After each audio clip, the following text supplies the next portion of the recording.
Hello, everybody, and welcome to the Serdentity, another episode of the Serdentity podcast. I am having the time of my life on these things because I love to run my mouth. And my guest today is my dear friend and original OG orofacial myofunctional therapist and creator, owner of the Coulson Institute, and she's been doing orofacial myofunctional therapy forever and ever, way before everybody else jumped on it. So I want to introduce, and she also was a dental assistant way back in the day, and she grew up in my favorite place on the entire earth, Colorado Springs. So we have so much to talk about. So Sandra, my darling, we were just talking about chiropractic. And who is this chiropractor in Australia that you're talking about? Oh, he's just precious. He got interested and ran my first course in Australia. And I have to come up with his name. I'll get it for you. Oh, sure. He's doing some OM with chiro, and he went to chiropractic school after I stayed with him and his family, and he got all interested in his face stuff and posture and breathing, and he developed some of his own wonderful techniques, and he's doing bunches in Australia. He sort of has moved around a bit, but I think he's on the eastern coast of Australia now, and he's just alive, and he's so smart. That is awesome. So chiropractors, I think, are uniquely qualified to work with myofunctional therapists because of their emphasis on the spine and posture. I even created a brochure to pass out about how myofunctional therapy and orofacial myofunctional therapy complement each other. The guy that started chiropractic practice, he talks about this vital force, right? The vital force that rests in your spine. So, they call it a vital force. We call it the breath, but it's still this, your spine, right? If you're restricted in here, your whole spine is going to compensate for it. So if your spine is not straight, how can you be as healthy as possible? Not possible. It's all about balance. Mm-hmm. And Dr. Richard Downs, he's in Wisconsin. And have you heard of him? Yeah. Oh, yeah, the Sleep Balance Academy. So he talks really highly recommended chiropractic to dentists who are looking into sleep dentistry because of, again, their emphasis on the spine. Yeah, his OSA Excite, that's kind of a cool device. And we've had a couple patients try it, and one guy really got an amazing result just from using it. You could see the back of it. All of a sudden you could see his uvula where you couldn't see it before. Well, it's amazing though too what simple muscles do to make that change. Mm-hmm. So is the Australian guy thinking, is he the one that created chirodontics? Yes. I know. I can't think of his name either, but I know exactly who you're talking about. Precious. Yeah, he's great. So when did you first start practicing orofacial myofunctional therapy? Well, I was a speech pathologist first, and I spent a year in Tacoma, Washington, not beautiful Tacoma, Washington, but I was traveling among 5 schools, and I had a caseload that was like 250 kids. And I'm flashing cards to these kids and going, they're not getting better. And half of them, it was K through 12, and half of them had been in speech for years. and they were no better. So I went to my supervisor and I said, Stan, I'm quitting. And he said, no, you're not. And I said, yes, I am. I'm not doing something that doesn't work. So he said, well, you're going to stay and I'm going to put you in charge of a school for severely multiply handicapped, because that's where you're going to see progress. Well, I spent 5 years doing that in Tacoma, Washington, and then decided that that probably was not my calling. And I was expecting my first kiddo that I did not want to raise in a slicker and hat, because it rained all the time then. Yeah. I don't think it does now. But anyway, came back to Colorado. I have a teaching degree, so I taught a bit. I substitute taught. Then I went to see one orthodontist and I said, look, this is what I do. I think I can help you. Well, he got excited. And then my husband at the time, I was married to a detective police officer, had a job offer in a different community here in Denver. So we moved, and I had to get I had a nice practice going in a south suburb, but I needed to have something where I lived, and I had a great house with an office. So I just went to see this orthodontist. Well, time went on. The orthodontist that I went to see got a divorce. I got a divorce because things weren't great. And one day he invited me to lunch, and that's what happened. And so The rest is history. I've been married to an orthodontist for 30 plus years, and he was the primo orthodontist here in Denver. And it just worked out great. He did surgical cases and things. So in that arena, I learned quite a bit. And then I just opened my school in 2003 and started training. So how did you train for orofacial myofunctional therapy? Was there anybody that you trained with? Seat of my pants, Beth. Honestly, really. I Wow. well, I saw it in the kids in speech path, and they couldn't lift their tongues. They couldn't close their mouths. They were mouth breathers. You know, mouth breathing was not such a big deal back in the late 60s, which is when I started. I'm 81. And No, no yes, way. hot darn, I am. And for sure. And I'm still working full time. And I developed this practice and started training people around the world. I've been to Australia 16 times. Oh my And gosh. I've been to Russia, I've been to Japan, and all over. And people do now start to get it, but the dental community itself, you in hygiene, get it much more than dentists do, because they're drill, fill, and bill much. And so getting dentists convinced that they need to look at posture and breathing and why the teeth are in the postures that they are is not that easy, because they don't learn this stuff in dental school. No, no.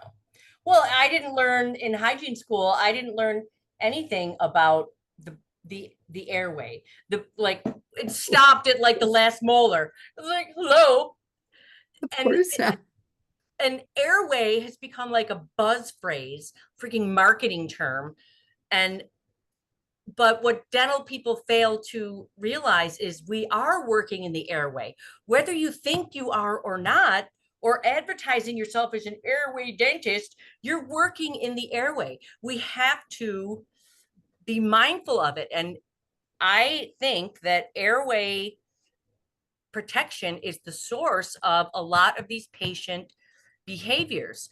And it was in your course when Jennifer Tao was talking about oral reflexes that I put the puzzle pieces together.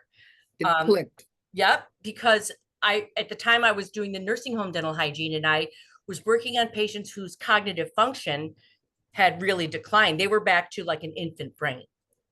And I realized that, I would go to touch their mouth and they would turn, or I would put something in their mouth and they would close on it. And I was like, oh my God, these are reflexes. They don't know they're doing this. And I figured it out that like these patients that were always complaining about their tongues and their lips or whatever, they don't know that they're doing it.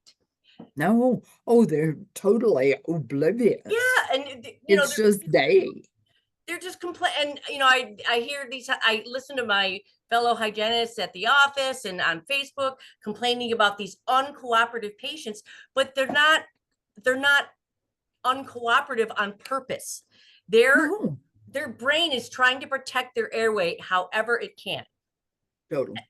This kind of posture and yes, walking with head forward like this, Yeah. sleeping.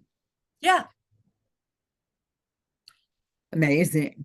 And telltale signs like allergic shiners, nasal passages that are narrow, and everted lower lip, short philtrum. Yeah. I mean, those are all the things that dentists just don't learn in school.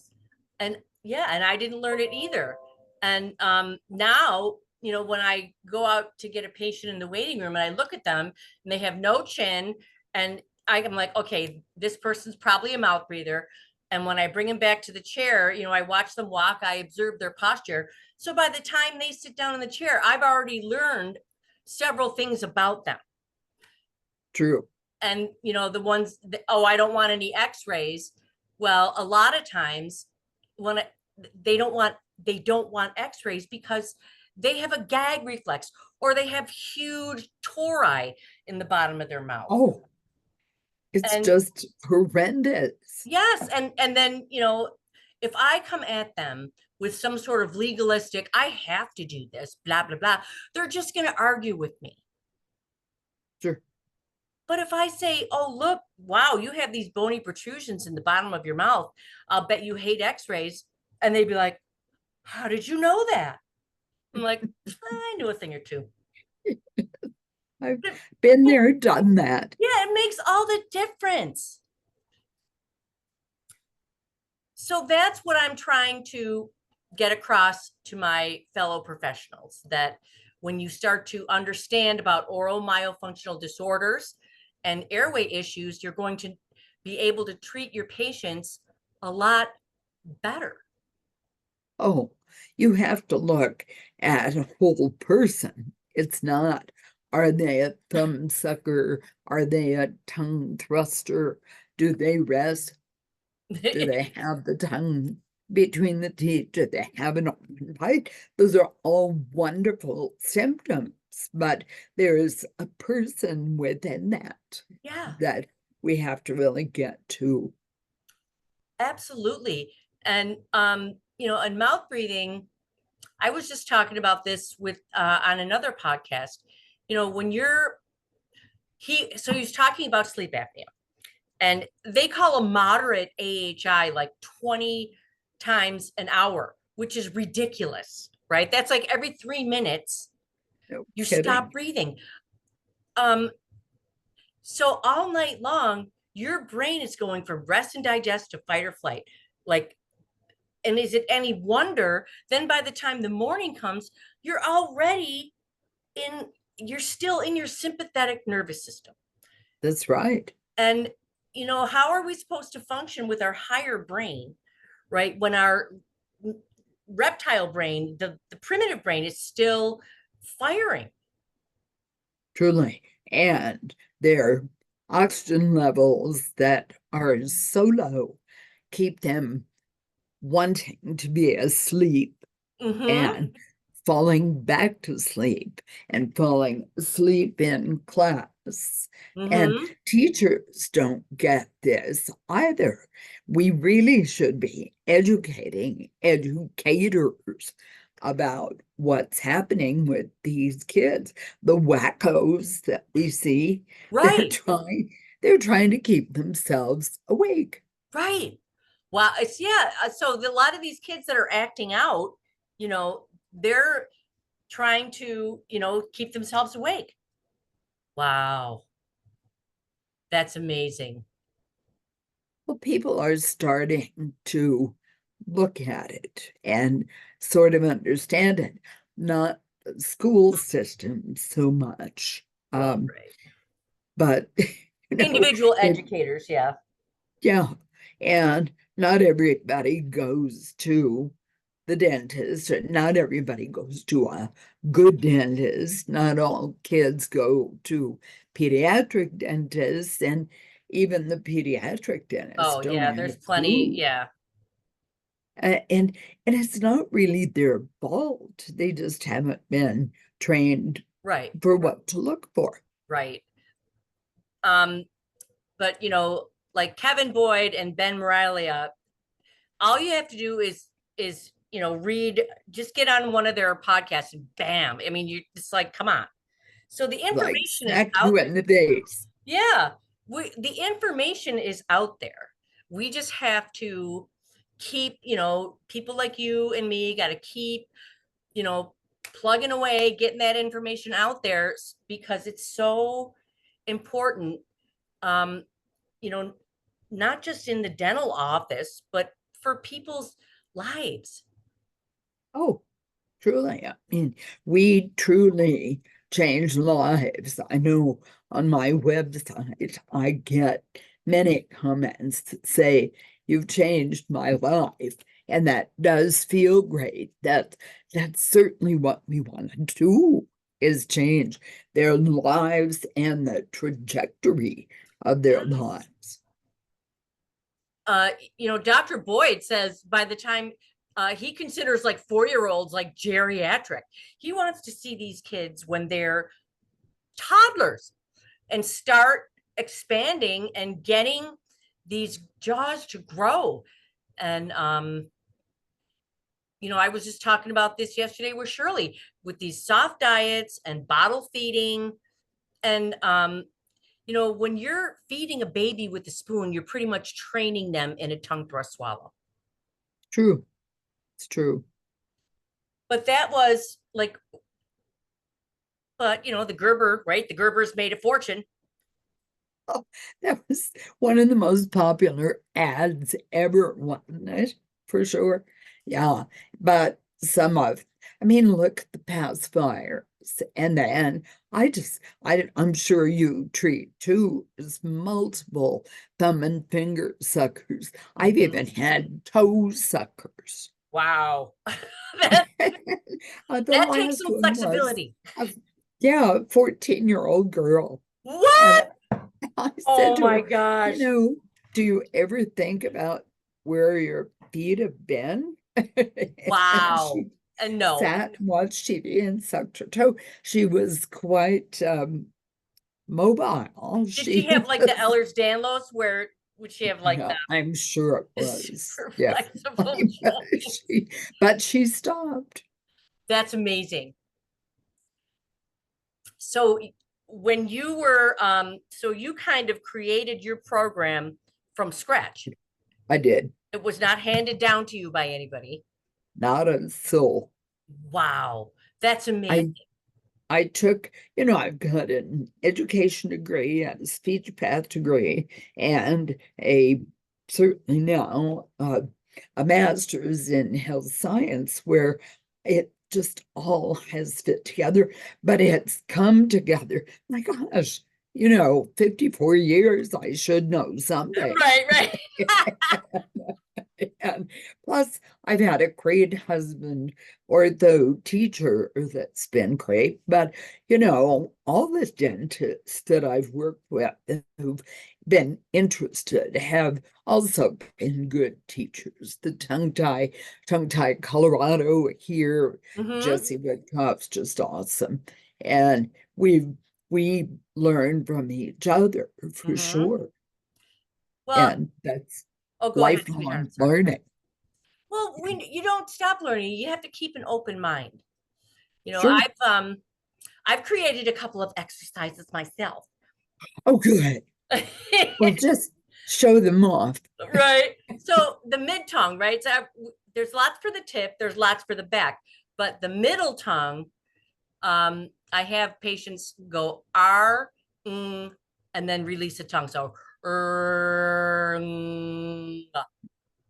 Right. so you can feel the tongue. First, it's like this, then it's like that, and Sure. then it drops down. Titans. That's much like my fat skinny. Yep. Fat. Now I call it fat flat because to me, this is flat. Yeah. And that's But they have a hard time keeping that tip up yeah. unless you call it skinny, because Yeah. You're yes. right. Another thing I did was I took the I have my patients start their exercises sitting against a wall with their head back, 2 minutes of nasal breathing, and then I have them go through the exercises 10, like repeat 10, 10, 10, 10, and kind of do it like a yoga flow rather than just like do 3 of these, do 4 of these, do, and that way, it feels like they get a little breath exercise in there, and they are also, Sure. you're flowing from one exercise to the next. And I like to work from the front to the back. Great. Smart. Smart. That's good. Well, you were such a great teacher, and that we had a lot of really great people in that class. We did. That was one of the best. We had people, we had a lady that knew about Chinese medicine, somebody that, and like actual Yes. Chinese people. Wasn't that fun? Oh, it was great. I had more fun having you all here. And Jennifer, yeah, I'm telling you, Jennifer, that was another. So the first light bulb was when I took my first orofacial myofunctional therapy class. But the second light bulb was when I was in your course and listened to Jennifer talking about the reflexes. So, I love when the puzzle pieces come together. Yes. And they have to, Yeah. because otherwise you're operating on different planes, and not everything works for every kiddo or adult. Yeah. Well, and you have to be able to think on your feet too. Yes. If, Oh, yes. yeah, you have to be able to understand the bigger concepts, so that if one movement isn't quite working, you got to tweak it a little bit. It's, you can't just be like, okay, now it says blah, blah, blah, blah. Yes. 1, 2, 3 cannot be. Well, and when I first started, I definitely was more reliant on, a prescribed set of exercises. Oh, of course. Of course. But That's the way it goes. but as I have gotten more experience, I love actually trying to find ways to do things better, more efficiently. It's just one of my favorite things, and I also try to have patients do some of these passive exercises while you're doing something else, because it's just like flossing. What we hygienists assume patients have nothing better to do than to freaking floss their teeth. Yes. I'm like, And the patients are going, are you kidding? yeah. And the patients are like, and I'm like, blah, blah, blah, blah, blah. And I always try to teach them, listen, do this while you're doing something else. Okay. So it doesn't seem like such an intrusion. Good. It's good. Yes. So, and parents who are not horrible about pushing, but are positive about reinforcing, if we can engender that in the parents or the caregivers, it really just moves things along so well. What's your standard course of therapy now? How many sessions are you seeing? um, in a lot of patients, the protocol lasts for a year. We start with, 8 sessions, 8 weekly sessions, then you start spreading it out. And then by the last 3 months or so, you're doing it once a month, just to kind of Yeah. check in. But I have other patients. I have a young man, where, he needs his tongue released. So I'm seeing him for 10 appointments, like 4 before, 6 after. So and for little kids, a lot of times we do that, because little kids, you can't expect a little kid to, you know, hang in there for a year. Oh no. So Oh, we, impractical for yeah, sure. it's not practical.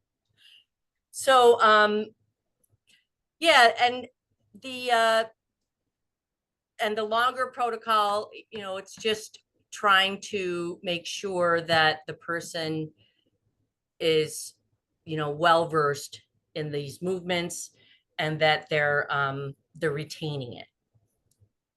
But I know that that's a little, it's a little different from your practice, where you generally see people for what, like 8 weeks? Well, 8 to 10 to 12, somewhere Mm-hmm. in there. Just I go by measurements and what they've gleaned from the particular exercises to accomplish the goals. So Mm-hmm. I take the originals, I set the goal with the Mm-hmm. patient, and then we work toward that. And when we're there, um, then we're pretty well finished, except like you, I would do maybe 8 or 10 therapies, half-hour therapy Mm-hmm. sessions, and Mm-hmm. then I might see them 1 month, and then in 2 months, and then in four. Mm-hmm. But I don't do that with everybody, because many of them just accomplish the goals. It's so beautiful to be able to take that arch width and go, look Yes. what you've done. You just skipped some orthodontics. And the parents are going, yes. Yay. So that's one of your, arch width is, that's definitely measurable. So you start out Sure, with what they come in with, and then you set a goal. And sure. how is that? And so that's a reasonable goal. I mean, how much expansion have you been able to get generally? Sure. And that way, when they come back with their calendar, which I ask them to keep and check off what they've done. Some of the adults even do stickers, but and then I display those all in the office so they see what everybody's done. And when they come back and they see that their numbers are changing, just like if you're um learning to ice skate or you're learning to swim, if you've got a goal and you meet those goals, then Mm-hmm. it's like, wow, I can keep going. And that's kind of from my teaching background for Mm-hmm. sure. But Mm-hmm. um that's I've worked that way forever. I think they have to have the carrot at the end, and then I have fun things that they can earn, and I have those fun little square boxes that they can look into it, that fit into a bookshelf and get Right. fun stuff. And then at the end, they get to pick something nice. But, with the economy the way it is now, the nice is not quite as nice as it used to be. Yeah. So that's frustrating, but it's fun. Yeah. So what other what other goal would you have for therapy? Like the patient comes in, you do their measurements, and what do you set for? Give an example of like what you would set for a goal. Well, I set their exact measurements that we just based on facial structure. Mm-hmm. And we get a lot of Germans here in Denver, and then a lot of Hispanics as well. Um, so you have to kind of adjust for that. But then I'm looking at lip closure, Mm-hmm. airway Mm-hmm. function, checking the eyes. I take photographs like crazy, of course, and send them to the parents. Mm-hmm. And the parents, I'm sure, are doing that too. And then the goals are, after that, chewing with lips closed, Mm-hmm. good intelligible speech, breathing at night with the mouth closed, not Mm-hmm. bedwetting. I mean, it's just that entire gamut of keep your mouth closed, dear. Right? Isn't it wonderful when a kid can stop bedwetting? I mean, there's a lot of shame that goes along with that, and parents that don't Oh, understand, you know, of course. these kids are being punished when Oh, it's not their fault. totally. And the orthodontists don't get that the reason their case isn't moving as quickly as they'd like is that the tongue's in the way. They don't even notice it. And that the mouth is open and the nose is congested and their nares are narrow and Right. that stuff they see or they're not trained to look for. So I'm your classic extraction retraction orthodontist, and I had braces redone, but I had the classic that V. When you see this teeth in that V like that, and automatically it's like bam, that person has a narrow palate, and I'll bet you they have sleep apnea. And once you start to question them, sure enough, do you snore? And it's kind of pathetic that that's what was the standard of care, like when I was a kid, or like I was a young adult even. Extraction, take out the bicuspids, and Oh, smush the teeth, right, and smush the rest of the teeth. Ugh.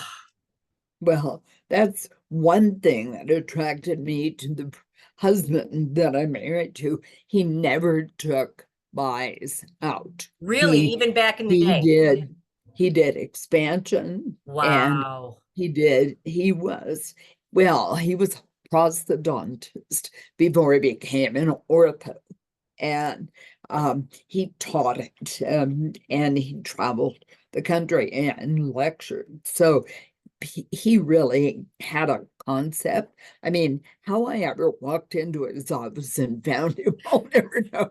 But I thank God in advance Right. because he was just the right person for us to be able to move forward. We never practiced together, but he referred a bunch and I referred a bunch to him. That's where I first started going to orthodontic surgery. And Yeah. that way I really understood what was happening. Everybody who does this should go see an orthodontic case. Thank heaven they're not doing as many now. They Hmm. used to be quite Yeah. prevalent. But there are appliances that work and appliances that don't work for sure. Well, I think the orthodontic surgery, now that they have the surgically assisted palate expansion, and the where they use the little Yeah. implants. Well, So the TADs that yeah. they're using TADs and things too that are great. I know the first oral surgery I ever went to, I I was just wound up, ready to go, and I'm standing in the prescribed posture where I wouldn't touch anything. And all of a sudden, they made the cut along the upper gum, and the upper teeth fell down. And I just went, "Ooh." And I turned and looked at one of the nurses and I said, "Can I just get 5 minutes out?" But I came back into that surgery and I've been to 20 since. So, Wow.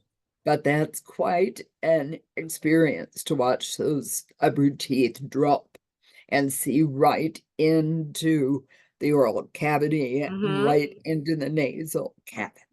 Well, sometimes we have to do that in order to get an idea of really the structures that we're working in. Sure. That's Oh, totally. awesome. And how mobile they are. and how much muscle moves bone. Yes, muscle. This is what I tell my patients. It's your brain's moving the muscles are moving the bone, and your teeth are just trying to fit in there somewhere. That's right. That's a really good explanation for the it's sort of the trajectory of how things work. Yeah. And kids love that kind of explanation. And Adults do too. adults do too. And what I found, in the last few years, um, that's what I would spend the appointments doing, talking about, early humans, talking about all these, about the disease process. And, and there's a whole other like microscopic um, component to dental disease that doesn't get talked about. And in, Oh, and instead we're talking about, clean and dirty. And I'm trying to get rid of those words because to me they're very shaming. good. Good. Do it. Sure. Great. But you're making an impact, Beth. Then I feel really good that I know you and I got to train you at least partially, and that you're looking at and using some of the things you learned. Oh yeah. And the orofacial myofunctional therapy, it's like the next level. Yeah. Yeah. And I saw a couple, I think when I saw you in Denver in 2022, I think I maybe had just started to see a couple of live clients. I haven't seen that many live clients uh here, but I took a brief course on with Walt Fritz on tissue manipulation. And so I was incorporating that into the myofunctional therapy. We would do show them the exercises, we would get the photos, and then I would have them. I was working at a chiropractic office, and I would have them lay down, and I would literally, I would start back here, and then I would literally like pull their tongue out, like pull their tongue up and out and stretch it, and work the tissues in a little bit, and I got some amazing results with That's those so people. great. Doesn't it just feel wonderful when you Yes. can help people? Yes, I love, that's what I want to do. I want to help people. And just really grateful, right? Really grateful that I stumbled into all of this, and our paths crossed. And they certainly did. And they've sort of stayed paralleled, which is great. I love it. Love Well, it. well, I just have the greatest admiration for you, and to learn more about you, to know that you kind of just made, you just, Thank you. God bless you. Just I'm grateful we've stayed in touch and that when you're back to Denver, stop in again. Absolutely. Well, I'm trying to convince my husband, we're both retired now. So I'm trying to Oh, convince him that we need to spend a month every year out in Colorado. yes, you do. Yeah, It- I think yes, yeah, just it's just do what the it. doctor ordered. There are many places you've not seen yet. It's true. It's true. I lived there for 7 years, but I didn't get to like Telluride or any of their Grand Junction, anything. Oh, so yeah, there's a lot I need to see still. You need to go to Aspen. I had a practice in Aspen You for did? for about 10 years. And What? Oh oh, my gosh. it was very fun. I had a dentist up there that was one of our good friends, and I flew to Aspen and saw patients 2 days and flew back home. And that was very Wow. exciting. It's a different community. Oh, I'm sure. I Yeah. worked with the periodontist in Colorado Springs. We would go to Kansas. He had a satellite practice in Garden City, Kansas, and Oh, we would work a day. We would work Monday, pack up the van, drive out there, and then Tuesday, Wednesday, Thursday, see these patients, and then come back Friday morning. And then he would go Oh, to work in the office in the afternoon. I'm like, no, I have to like, oh, I'm over it. I'm like, I have to get to my family. Thank you. Oh, that's great. Well, it's fun seeing you, just fun. Even though we can't be together, I'll give you a virtual hug. Hugs to you. I look forward to when we can see each other again. Amen. All Let right, me sweetheart. know. Thanks. All right, take care. Bye, hon.